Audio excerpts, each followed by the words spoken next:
Good evening, I'm Karen Scullin. A volunteer firefighter goes up north to help with flood disaster relief and comes home with a potentially deadly disease. Doctors say it was not COVID-19, rather a 1 in a million diagnosis. Maury Glover has more on his journey ahead. Maury? Well, the CDC says about 3,000 to 6,000 people a year develop Guillain-Barre syndrome, but doctors say a Stillwater man's case may be even more rare than that.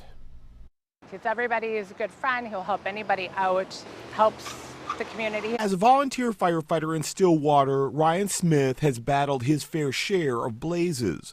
But now he is in the fight of his life after being diagnosed with a potentially deadly disease. It's been overwhelming, both with my husband's health crisis and just the outpouring of support. Late last month, Smith returned from a work trip in northern Minnesota with a virus his family thought at first was COVID-19.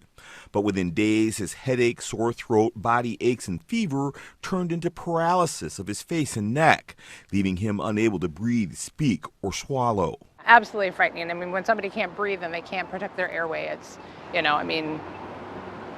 there's nothing else you can really do to help them out. Doctors eventually diagnosed Smith with two rare forms of Guillain-Barre syndrome, a disorder where the body's immune system attacks its nerves.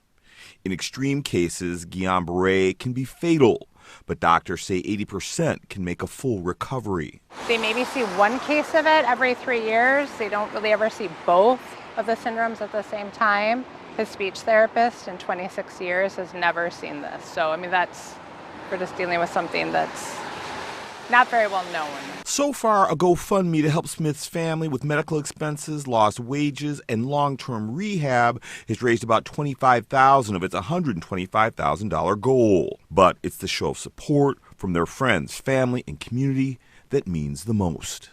You just feel so hopeless and yet so blessed at the same time that people I don't know would give to my husband for his well-being and to help him, recuperate and progress with his healthcare journey. Now, Smith is still in the ICU, but his wife hopes he'll soon be well enough to move to an acute rehab facility, but it could take a year or longer for him to make a full recovery. Karen? Wow, well, we certainly wish him the best. Thank you, Maury. Well,